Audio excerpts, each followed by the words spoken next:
مسجد کی تعمیر و ترقی کے نام پر ہو رہا ہے، اس لیے میں نے اس اجلاس میں اپنا موضوع سخن نماز کو بنایا۔ مسجد تو بنا لی، شب بھر میں ایمان کی حرارت والوں نے من اپنا پرانا پاپی ہے، برسوں میں نمازی بننا سکا۔ اقبال بڑا منموہک ہے، دل باتوں میں موہ لیتا ہے، گفتار کا غازی بن تو گیا، کردار کا غازی بن نہ سکا۔ مسجد کے لیے صرف آپ کا پیسہ نہیں چاہیے، مسجد کی تعمیر کے لیے اگر پیسہ چاہیے تو مسجد میں سجدوں کے لیے پیشانی بھی چاہیے۔ بے شک مسجد بنا لی اور پیشانی نہیں جھکایا تو میں یہ سمجھتا ہوں کہ آپ مسجد کا حق ادا نہیں کر رہے ہیں۔ بے شک بس اسی پس منظر میں میں نے آج اپنی گفتگو کا عنوان تحریک صلات کو بنایا۔ ماشاءاللہ دنیا میں غور سے باتیں میری سن لیجیے گا، بے شک میں فضول نعرہ بازی کا قائل نہیں، جو باتیں آپ سے کہہ رہا ہوں انہیں غور سے آپ سماعت فرما دیجیے، اور اللہ توفیق دے۔ میں دعا بھی کرتا ہوں کہ اللہ آپ کو توفیق دے تاکہ آپ اس پہ عمل بھی کریں۔ اسلام میں بنیادی طور پر 5 چیزیں ہیں، اور تاجدار دو جہاں جناب محمد رسول اللہ صلی اللہ علیہ وآلہ وسلم نے ارشاد فرمایا، بنی الاسلام علی 5، اسلام کی بنیاد 5 چیزوں پر۔ پہلی چیز ہے کلمہ توحید، اقرار کرنا اور زبان سے اظہار کرنا اس بات کا اللہ کے سوا کوئی بھی عبادت کے لائق نہیں، اور اس کی گواہی محمد رسول اللہ صلی اللہ علیہ وسلم نے دی ہے۔ اس لیے ہم اللہ کی وحدانیت پر بھی ایمان لاتے ہیں اور اپنے مصطفیٰ کی رسالت پر بھی ایمان لاتے ہیں۔ جس انسان نے بھی اس کلمے کو پڑھ لیا اس کا نام مسلمان ہے۔ ہمارا سماج ہمارا نام ساتھ کچھ بھی رکھتے، ہمارے اس نام کی کوئی حیثیت نہیں، اور ہمارے اور آپ کے بے شمار نام ہیں۔ ہمارے گھر والوں نے ایک نام ہمارا رکھا، مدرسے میں گئے حفظ کر لیا تو ایک نام ملا حافظ صاحب، جرد پڑھ لیا تو دوسرا نام ملا قاری صاحب، علم حدیث پڑھ لیا تو تیسرا نام ملا عالم صاحب، فقہ میں دسترس حاصل کر لی تو چوتھا نام ملا مفتی صاحب، دنیاوی علوم و فنون حاصل کرنے گئے، وکالت پاس کر لی تو وکیل صاحب، انجینئرنگ پاس کر لیا تو انجینئر صاحب، میڈیکل کی تعلیم کمپلیٹ ہوئی تو ڈاکٹر صاحب۔ جمہوری ملک ہے ہندوستان، الیکشن میں آپ خوب اچھلتے کودتے ہیں، کسی کو جتواتے ہیں اور کسی کو ہرواتے ہیں، ہار گیا تو کوئی صاحب نہیں، جیت گیا تو ایم ایل اے صاحب، ہار گیا تو کوئی صاحب نہیں، جیت گیا تو ایم پی صاحب۔ یہ سارے نام آپ کے اپنے دیے ہوئے ہیں جو اپنے سماج میں اپنے افراد کو اپنی جماعت کو آپ دیتے ہیں۔ اب آئیے ذرا برادریوں کی طرف چلیں تو ایک کا نام آپ نے رکھا سرجا برادری، दूसरे को नाम दे दिया शेख बिरादरी, तीसरे को नाम दे दिया सैयद बिरादरी, चौथे को नाम दे दिया खान बिरादरी, पांचवें को नाम दे दिया अंसारी बिरादरी, छठे को नाम दे दिया राही बिरादरी, कोई सुलेमानी बिरादरी हो गया, कोई कुछ नाम लेके खड़ा हो गया, कोई कुछ नाम लेके खड़ा हो गया। कपड़ा सिलने वाले आए तो कहने लगे हम इदरीसी बिरादरी। ये सारे जो नाम हैं ये आपके अपने दिए हुए नाम। मैं ऐसी तकरीर करके नहीं जाना चाहता जो आपके सर के ऊपर से चली जाए। माशाअल्लाह। तकरीर ऐसी होगी जो आपके दिल में इंशाअल्लाह उतर जाएगी। आपकी जुबान में बात करूंगा, उर्दू मुवल्ला को छोड़ के बात करूंगा। ताबिशे खंजरे एहसास की आगोश में जितनी भी तमन्नाएं नजर आती हैं मुझे वो सब मजरूह हैं, और साज़े हस्ती से हरूठती हुई आवाज़ निशात बारे नाकामी पैरों से दबती चली जा रही है। जुबान मेरी ये है मगर इस जुबान का इस्तेमाल नहीं करूंगा, आपकी जुबान का इस्तेमाल करूंगा ताकि एक एक लफ्ज आपकी समझ में अच्छी तरह से आ जाए और इस जलसे का मकसद भी मुकम्मल हो।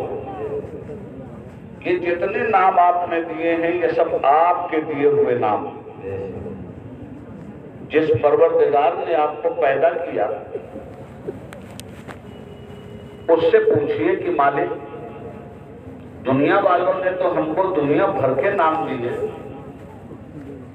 तूने भी हमें कोई नाम दिया है कि नहीं दिया?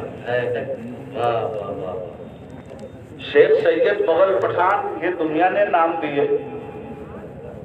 अंसारी मंसूरी ये दुनिया ने नाम दिए, डॉक्टर और इंजीनियर ये दुनिया ने नाम दिए।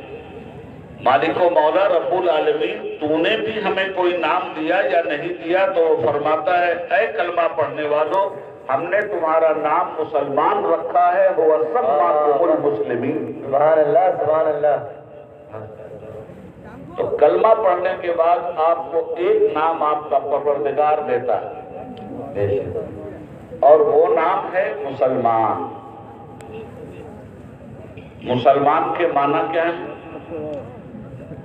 अल्लाह और उसके रसूल का फर्मा बरदार। फर्मा बरदारी का मतलब कैसे समझा जाए? अल्लाह और रसूल जो हुक्म दे उन्हें मान लिया जाए, उस पर अमल किया जाए, और अल्लाह और रसूल जिन कामों से रोकते हैं उनसे रुक जाए। कलमा पढ़ने के बाद मुसलमान होने का मतलब क्या है? शरीयत को तबीयत में न ढाला जाए, तबीयत को शरीयत के सांचे में ढाल दिया जाए। जो ऐसा करे वो मुसलमान है। तो हुजूर ने फरमाया बुनियल इस्लामो अला खम्स, इस्लाम की बुनियाद 5 चीजों पर। पहली चीज तौहीद और रिसालत। अब जो ही कलमा आपने पढ़ लिया, कौन से सुनिएगा, और तो मुझे चौका छक्का नहीं अट्ठा और नंगा और धागा लगाना आता है, मगर मैं आपके जज्बात से खिलवाड़ पसंद नहीं करता। इस वक्त मुसलमानों को जिन चीजों की जरूरत है, अगर जलसों में वो चीजें मुसलमानों को नहीं दी गई तो सिवाय सहनी अय्याशी के जलसों को कोई दूसरा नाम नहीं दिया जा सकता। इसलिए अच्छी तरह से मेरी बात को जहन नशीन आप फरमा लें। अल्लाह ने हमारा और आपका नाम मुसलमान रखा, अल्हम्दुलिल्लाह हम मुसलमान हैं। कलमा पढ़ने के बाद एक बात और बात समझ में आ रही? इस्लाम किसी जात बिरादरी का नाम नहीं है मुसलमानों। इस्लाम नाम है अल्लाह और रसूल की फरमाबरदारी और ताबेदारी के मजहब का, और जो लोग इसको कबूल कर लेते हैं उन्हें मुसलमान कहा जाता है। जिस वक्त भी आपने ये कलमा पढ़ा और जहाँ भी रह करके आपने ये कलमा पढ़ा, कहीं आप उठ के ना जाए उसके लिए रज़ाकारान है। यही आपकी थोड़ी सी بدنظمی کا ماحول نہ بنائے. حضرات یہ بدنظمی کا رضاکاران سے گزارش ہے کہ دیکھیں جو ادھر ہوا ہے اس سے آپ نمٹ لیں اور یہ جو ہمارے مہمانان ان کو آپ قاعدے سے بچ لیں. ذہن میں اس بات کو رکھیں، آپ نے کلمہ پڑھا اور جو ہی یہ آدمی کلمہ پڑھ لیتا ہے اس کے بعد تھوڑی دیر کے بعد کہیں نہ کہیں مسجد سے اذان کی آواز آتی ہے. دوسرا رکن ہے نماز. ہر کلمہ پڑھنے والے پر 5 وقت کی نماز فرض ہے. یہ 5 وقتہ نماز اگر آپ نے نہیں پڑھی تو آپ مسجد کس لیے بنا رہے ہیں؟ نام و نمود کے لیے مسجد نہیں بنائی جاتی، مسجد سجدہ کرنے کے لیے بنائی جاتی. مسجد اللہ کے سامنے جھکنے کے لیے بنائی جاتی ہے. گھر آپ بنواتے ہیں، بڑے خوبصورت مکان آپ نے بنوائے، مگر مکان کو بنانا الگ بات ہے اور مکان کو بسانا الگ بات ہے. مکان تو آپ نے خوبصورت بنا دیا مگر اس کو اگر آپ بسانے کے لیے تیار نہیں تو وہ مکان آپ کو بددعا دے گا. ایسے ہی مسجد آپ نے بنا لی اور مسجد میں آپ نماز پڑھنے کے لیے تیار نہیں، میں پوری ذمہ داری سے آپ سے کہتا ہوں کہ وہ مسجد آپ کو بددعا دے گی. یاد رکھیے گا 3 وقت آپ کو کھانے کی ضرورت محسوس ہوتی. صبح کے کھانے کا نام آپ نے ناشتہ رکھا، دوپہر کے کھانے کا نام آپ نے لنچ رکھا اور رات میں کھانے کا نام آپ نے ڈنر رکھا. یہ 3 وقت آپ کا پیٹ آپ سے غذا چاہتا ہے اور اگر آپ کی آنتوں کو غذا نہ ملے تو یہ آنتیں بددعا دیتی، یہ دکھتی ہیں، یہ روتی ہیں، یہ کلپتی ہیں، یہ تڑپتی ہیں، یہ کراہتی ہیں، یہ ٹیس محسوس کرتی. تو یاد رکھیے گا جس طرح آپ کو بھوک لگتی اسی طرح جس مسجد کے لیے آپ نے چندہ دیا اور یہ مسجد جب بن کر تیار ہوتی ہے تو یہ بھی بھوکی ہوتی، یہ بھی اپنا پیٹ بھرنا چاہتی. آپ کو 3 وقت بھوک لگتی ہے، مسجد کو 5 وقت بھوک لگتی. آپ کی بھوک ختم ہوتی ہے گیہوں سے، چاول سے، دال سے، روٹی سے، گوشت. مسجد کی بھوک ختم ہوتی ہے سجدوں سے، مسجد کی بھوک ختم ہوتی ہے رکوع سے، مسجد کی بھوک ختم ہوتی ہے قیام و قعود سے، مسجد کی بھوک ختم ہوتی ہے سبحان ربی الاعلیٰ سے، مسجد کی بھوک ختم ہوتی ہے سبحان ربی العظیم سے، مسجد کی بھوک ختم ہوتی ہے سمع اللہ لمن حمدہ سے، مسجد کی بھوک ختم ہوتی ہے ربنا ولک الحمد سے، مسجد کی بھوک ختم ہوتی ہے سورہ فاتحہ سے، مسجد کی بھوک ختم ہوتی ہے سبحان ربی العظیم سے، مسجد کی بھوک ختم ہوتی ہے تشہد اور درود سے، مسجد کی بھوک ختم ہوتی ہے دعائے معذورہ سے. مسجد بنا رہے ہیں آپ تو ایک مسجد کے تقاضے ہیں.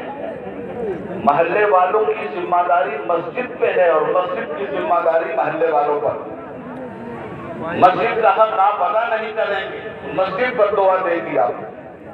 اس لیے جب بھی مسجد بنائیے تو پہلے اس احساس کو ذہن میں رکھیے، پہلے نمازی بنیے پھر مسجد کی بات کیجیے.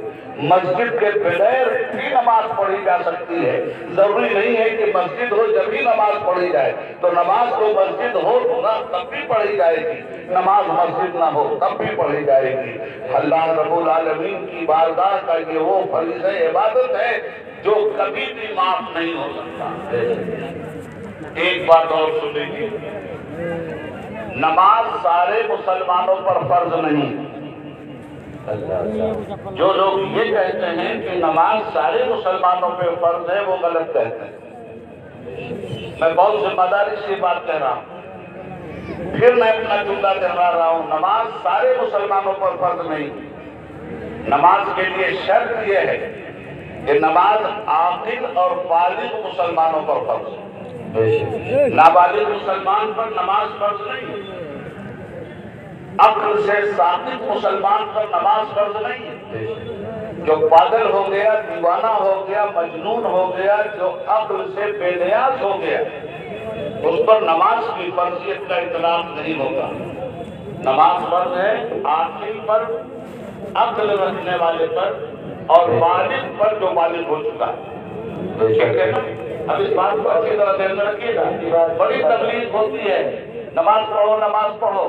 کون پڑھے؟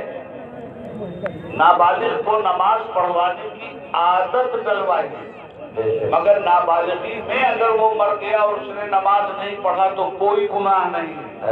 اور بالغ ہو کے اگر نماز آپ نے چھوڑ دیا تو پھر عذاب کی وعید ہے. قبر ستائے گی آپ کو، جہنم کی آگ ستائے گی آپ کو. دنیا کی کوئی طاقت عذاب الہی سے آپ کو نہیں بچا سکتی اگر بالغ ہونے کے بعد آپ نے نماز کو ترک کیا ہے. یہ نماز وہ اہم العبادات ہے جس طرح اللہ کی وحدانیت کا کوئی جواب نہیں ہے، مخلوق میں مصطفیٰ کی مصطفائی کا کوئی جواب نہیں ہے، ایسے ہی عبادتوں میں نماز کا کوئی جواب نہیں ہے. نماز وہ عبادت مگر سب پر فرض نہیں. عاقل بالغ مسلمان پہ فرض ہے. بات سمجھ میں آ رہی ہے نا؟ جو نابالغ ہے اس پہ نماز فرض نہیں ہے. جو مسلمان پاگل ہو گیا ہے اس پر نماز فرض نہیں ہے. اب میں آپ سے پوچھتا ہوں، جمعہ کے دن تو مجھے پوری آبادی بالغ نظر آتی ہے، جمعہ کے دن مجھے پوری آبادی عاقل نظر آتی ہے.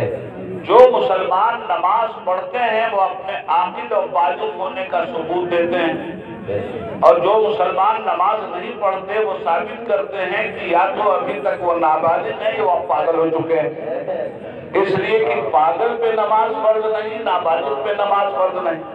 10 بچے پیدا کر دیا اور اپنے نابالغ ہونے کا سرٹیفکیٹ لیے ہوئے گھوم رہے ہیں، دنیا کو عقل سکھا رہے ہیں اور اپنے پاگل ہونے کا سرٹیفکیٹ دے کر کے گھوم رہے ہیں. نماز کے لیے ضروری ہے کہ عاقل و بالغ ہو. تو کیا آپ یہ ثابت کرتے ہیں نماز چھوڑ کر کہ ابھی ہم بالغ نہیں ہوئے، یا نماز چھوڑ کر یہ ثابت کرتے ہیں کہ ہم پاگل ہو چکے ہیں؟ اس بات کو ضرور ذہن میں رکھیے گا. اور ایک بات اور کہوں آپ سے، نماز ایسی فرض چیز ہے کہ اگر نماز فرض چھوڑ دیا آپ نے، کوئی نفل اللہ کی بارگاہ میں قبول نہیں. کوئی نظر نیاز آپ کی خدا کی بارگاہ میں شرف قبولیت حاصل ہی نہیں کر سکتی جب تک فرض نمازوں کو آپ اپنے اوپر فرض نہ کریں. بہت کھلی ہوئی بات کہہ رہا ہوں، اچھی طرح ذہن میں رکھیے گا. اور ایک ہندوستان کے جید عالم دین کی سرپرستی اور صدارت میں بول رہا ہوں، یہ ہے نماز. اب ایک چیز اور، یہ نماز کیوں ضروری ہے؟ سنیے اگلی بات. میں نے قرآن کریم کی آیت کریمہ کا ایک چھوٹا سا ٹکڑا پڑھنے کا شرف حاصل کیا ہے. 21ویں پارے کی پہلی آیت کا یہ ٹکڑا ہے. ان الصلاۃ تنہا عن الفحشاء والمنکر. کیا مطلب؟ نماز برائی اور بے حیائی کو روک دیتی. ذرا غور کیجیے گا، علماء کرام سے بھی گزارش ہے. نماز کے 2 کام ہیں. ایک تو سماج میں جو سماج نماز پڑھتا ہے اس کو برائی سے روکتی ہے اور بے حیائی سے روکتی ہے. آپ سب جانتے ہیں کہ برائی کیا ہے. یہ چھوٹا سا لفظ برائی ہوگا اور چھوٹا سا لفظ بے حیائی، مگر ان کی طاقت آپ کو میں بتاؤں، یہ اتنے طاقتور ہے. یہ برائی اور بے حیائی کا اتنا بڑا پاور ہے کہ امریکہ کے ایٹم بم میں بھی وہ طاقت نہیں ہے. رشیا کے ایٹم بم میں وہ طاقت نہیں ہے جو بے حیائی ہے. کافی جان پہچان تھے. یہ موٹی ڈھونگی کے مکاری اور عیاری میں وہ طاقت نہیں ہے جو برائی اور بے حیائی میں. حالانکہ مکاری اور عیاری کی ایک برائی اور بے حیائی یہ کہاں نہیں ہے. یہ جب اپنے پنجے کاٹتی ہے تو یہ ولیوں کو بھی چھوٹی، یہ صالحین کو بھی چھوٹی، یہ نمازیوں کو بھی چھوٹی، یہ ٹچ سب کو کرتی. کچھ لوگ ایسے ہیں جو چھاڑ دیتے ہیں، انہیں کا نام ولی ہے، انہیں کا نام صالحین ہے، انہیں کا نام صدیقین ہے، انہیں کا نام صحابہ اور تابعین اور اہل بیت. मगर टच सबको करती है ये, सबके दरवाजे पे जाके बुराई दस्तक देती है। हम आए हैं, हमारा सलाम कबूल कर लीजिए। कुछ है लाहौर पढ़ के भगा देते हैं और कुछ लोग हैं जो उसको ओढ़ना बिछौना बना देते हैं। क्या बात है, बाप। सबके यहाँ जाती है ये बुराई और सबके यहाँ पहुँचती है ये बेहयाई। इसको रोकने के लिए दुनिया ने क्या किया, कैसी कैसी ताकत, फौज कितनी बड़ी ताकत है, इसका काम क्या है, सरहद पे बुराई और बेहयाई को जन्म न लेने दे। क्या बात है। ये पुलिस के जितने थाने हैं किस लिए, ये रात में ठंडक में पुलिस वाले चौराहे पर रात भर किस लिए जागते हैं, सिर्फ इसलिए कि बुराई और बेहयाई समाज में जड़ न पकड़ने पाए। बुराई को उखाड़ देने के लिए, बेहयाई को उखाड़ देने के लिए करोड़ रुपयों का बजट बनता है होम मिनिस्ट्री का, करोड़ रुपयों का बजट बनता है फॉरेन मिनिस्ट्री का, करोड़ रुपयों का बजट बनता है डिफेंस मिनिस्ट्री का। ये अदालतें क्यों हैं, ये जज क्यों बैठे हैं, ये वकील आपके मुकदमे की वकालत क्यों कर रहा है, गौर से सुनना बात को, ये बातें तुम्हें सुनने को नहीं मिलेंगी, क्यों करता है। तो साहब इसी बुराई और बेहयाई को खत्म कर रहे हैं। कत्ल क्या है, बुराई है, फसाद क्या है, बुराई है, जुल्म क्या है, बुराई है, रिश्वत क्या है, बुराई है, हरामखोरी क्या है, बुराई है, सूदखारी क्या है, बुराई है, झूठ क्या है, बुराई है, गीबत क्या है, बुराई है, फसाद क्या है, बुराई है, षड्यंत्र क्या है, बुराई है, बुग़्ज़ क्या है, बुराई है, हसद क्या है, बुराई है। एक तो नाम है इस बुराई के, इसके अलग अलग नाम अगर गिनवाए जाएं तो चप्पे चप्पे कुरेदने के बाद एक एक नाम निकल आएगा और समेट दिया जाए तो लफ्ज़ बुराई में ये सारी की सारी बुराइयों की सिमतें सिमट के आ जाती है। इसी तरह बेहयाई, आंखें बेहयाई करती है, औरतों पे नजर गाड़ने, जुबान बेहयाई करता है, गलीज़ बातें करने की, कान बेहयाई करता है, बेहया बातें सुनने की, दिल बेहयाई करता है, बेहया बातों पे धड़कने की, दिमाग बेहयाई करता है, बेशर्मी पे उतर आता है, दूसरों की माँ बहन पे नजर डालने की सोच की, ये बुराई है, ये बेहयाई है। इसको खत्म करने के लिए क्या है, कानून बना किस लिए, कानून का मतलब क्या है, बुराई और बेहयाई को खत्म करना। पुलिस की ताकत किस लिए, बुराई और बेहयाई को खत्म करना। जज किस लिए अदालतों में बैठे हैं, बुराई और बेहयाई को खत्म करने के लिए। मगर मुझे ये बताओ कि क्या जजों के बैठने के बावजूद ये बुराइयों पे काबू पाया जा सका, पुलिस के रहने के बावजूद बुराइयों पे काबू पाया जा सका, और अब तो और भी नहीं पाया जा सकता। जो गुजरात का तड़ीपार था वो इस देश का होम मिनिस्टर है, क्या कहे। तो मरीज़े इश्क पर रहमत खुदा की, मर्ज बढ़ता गया जुमजुम गवाह की। आप जरा इनके हाथ पैर को देखिए, बुराइयों पे है, कौन ताकत है दुनिया की जो इस पे काबू पा ले। हजारों लाखों इंसान बगदाद की सरजमीन पर बमों की नजर कर दिए गए, ये बुराई नहीं थी तो क्या थी। अफगानिस्तान की ईंट से ईंट बजा दी गई, ये बुराई और जुल्म नहीं था तो क्या था। लीबिया की धरती बर्बाद कर दी गई, ये बुराई और बेहयाई नहीं थी तो क्या थी। जिस मुल्कों पर फौजों का तसल्लुत कायम हुआ, उन मुल्कों की नौजवान औरतों की इस्मत दरी कर दी गई। आज भी ये बुराई और बेहयाई हर मुल्क में जन्म लिए हुए है कि नहीं। जब मैं कहता हूँ हुकूमतें मौजूद हैं, कानून मौजूद है, पुलिस मौजूद है, फोर्स मौजूद है, इसके बावजूद ये बुराई पे भी कंट्रोल नहीं कर पा रहे हैं, बेहयाई पे भी कंट्रोल नहीं कर पा रहे हैं, तो अल्लाह रब्बुल आलमीन को अपने बंदों की फिक्र होगी कि नहीं होगी।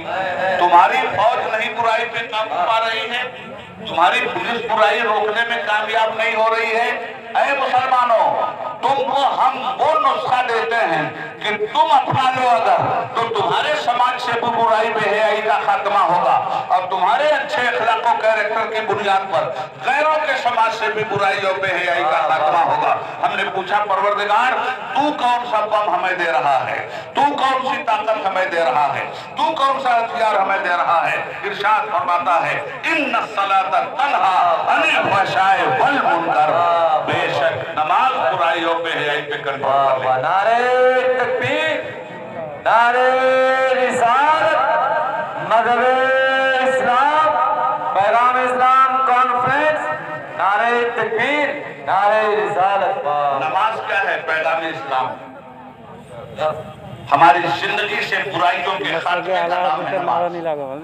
हमारी समाजी बेहयाइयों के खात्मे का नाम है नमाज। अब आइए, नमाज में वो कौन सी ताकत है जिसकी वजह से बुराई बेहयाई खत्म हो जाए? साफ साफ आसान जुबान में आपसे बात कर रहा हूँ, समझ में आ रही है ना बात? अब सुनिए, आप आए नमाज के, तो नमाज के लिए जब आए, जब किसी आलिम के यहाँ कोई किताब पढ़ने जाता है तो किताब का जो बुनियादी मकसद है, आलिम वो बुनियादी मकसद समझाता है। कुरान का बुनियादी मकसद क्या है? हुदल लिन्नास व बय्यिनातिन मिनल हुदा वल फुरकान। कुरान आया है इंसानों की हिदायत के लिए, कुरान आया है हक और बातिल में फर्क पैदा कर देने के लिए, ठीक है ना? कुरान आया है हिदायत के लिए।